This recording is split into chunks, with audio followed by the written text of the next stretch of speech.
گزارا، جب وہ آزمائش سے گزر گیا، اپنے امتحان میں کامیاب ہو گیا، تو اللہ نے امت کے دل کے اندر ان کی محبت میں ڈال دی اور ان کا تذکرہ بھی قیامت تک باقی رکھا، قیامت تک باقی۔ لقد سیارہ میں چھوڑنے کا حکم ہوا، پیچھے نہیں ہٹے۔ بیٹے کو ذبح کا حکم ہوا، خواب کے ذریعے ہوا، جس میں تعبیر ہو سکتی تھی کہ جی خواب ہے، کوئی حکم تو نہیں، جبرائیل براہ راست تو لے کر وہی نہیں آئے۔ بیٹے کو ذبح کرنا ایک چھوٹا کام نہیں، بہت بڑا کام تھا، عقل کے بھی منافی تھا۔ خواب دیکھ رہے ہیں، جو کہ نبی کا خواب وہی ہوتا ہے، سمجھ گئے کہ اللہ کا حکم ہے، بیٹے کو تیار کر لیا، اور بیٹا بھی جو باپ کا سہارا بننے کے قابل ہو گیا۔ اللہ نے پورا قصہ قرآن مجید میں بیان فرمایا ہے۔ فلما بلغ معه السعي قال اني ارى في المنام اني اذبحك فانظر ماذا ترى، کہ بیٹے میں نے خواب میں دیکھا کہ میں تجھے ذبح کر رہا ہوں، اور یہ رائے اس وجہ سے نہیں لی کہ اگر بیٹا انکار کر دے گا تو میں چھوڑ دوں گا، نہیں چھوڑنا تو تھا ہی نہیں، ذبح تو کرنا ہی کرنا تھا،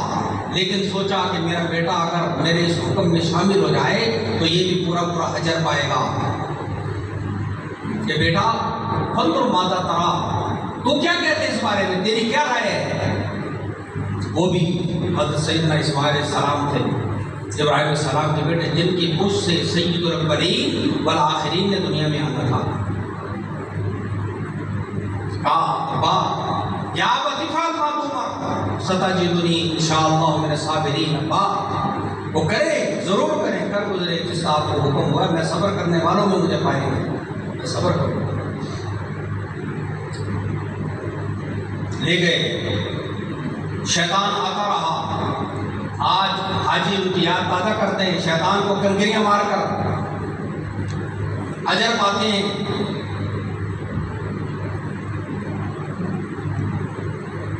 ذبح کے لیے لٹایا، اللہ نے پورا نقشہ بیان کیا، اور باپ اور بیٹے کے درمیان جو تذکرہ ہو، جو مذاکرہ ہو، جو بات چیت ہوئی، اللہ نے قرآن بنا کر قیامت تک اس کو قائم کر دیا۔ فلما اسلما وتلہ للجبین، جب دونوں اسلام لے آئے، کیونکہ اسلام اطاعت اور تابعداری کو کہا جاتا ہے، جب دونوں نے تسلیم کر لیا، دونوں اسلام لے آئے، تابعداری کے لیے سر کو جھکا دیا، سر تسلیم کر دیا، سر تسلیم خم ہے جو مزاج یار میں آئے۔ جب دونوں نے تسلیم کر دیا، باپ نے کہا میں ذبح کرنا چاہتا ہوں، بیٹے نے کہا میں قربان ہونا چاہتا ہوں، وَتَلَّهُ لِلْجَبِينِ، اور پیشانی پر لٹایا، کہا ابا سیدھا لٹاؤ گے تو میرے چہرے پر نظر پڑے گی، کہیں آپ کا ہاتھ کانپ نہ جائے اور اللہ کے حکم کو بجا لانے کا تاخیر نہ ہو جائے۔ پیشانی کے بل لٹایا، میرا چہرہ نظر نہ آئے، پیشانی نیچے کر، وَتَلَّهُ لِلْجَبِينِ۔ چھری پھر رہے ہیں، مشہور واقعہ، چھری چلتی نہیں، غصے میں پھینکا، تم تو نکمنی تو چلتی نہیں۔ کہا ابراہیم مجھے کیوں کوستے ہو؟ کہا کہ تیرا کام کاٹنا تھا، تو نے کاٹا کیوں نہیں کہ اللہ کے حکم کو بجا لانے میں تاخیر ہو رہی۔ کہا ابراہیم نمرود کی آگ میں ڈالے گئے تھے نا، تو جھلسے کیوں نہیں، جلے کیوں نہیں، آگ نے اثر کیوں نہیں کیا؟ کہا اس کو تو حکم تھا۔ کہا مجھے 70 مرتبہ حکم تھا، قیامت تک میں خود ہو جاتی اگر میں کاٹ دیتی ایک بال بھی اسماعیل السلام کا۔ اب دیکھو پورا خاندان قربانی کے لیے تیار ہے، ماں بھی، بیٹا بھی، باپ بھی، اور جب سہارا بننے کے، اب جب باپ کو، بوڑھے باپ کو، ضعیف کو، کمزور کو جب ایک سہارے کی ضرورت ہوتی ہے، اور سیدنا اسماعیل جیسا بیٹا، فلما بلغ معه السعي قال اني ارى في المنام اني اذبحك فانظر ماذا ترى قال يا ابت افعل ما تؤمر ستجدني ان شاء الله من الصابرين فلما اسلما وتلہ للجبین، جب دونوں اسلام لے آئے، اطاعت کر لی اور پیشانی کے بل لٹایا، ونادیناہ ان یا ابراہیم، ابراہیم علیہ السلام نے کہ فدیے اسماعیل کے بدلے میں جب بینا ملا، ذبح کیا، 4 رکعت نماز پڑھی۔ اس لیے حدیث احادیث میں آتی ہے کہ سب سے پہلے جو نماز فجر کی حضرت آدم علیہ السلام نے پڑھی ہے، پھر امت پر آئی۔ آدم علیہ السلام نے جب اللہ نے جنت سے اتارا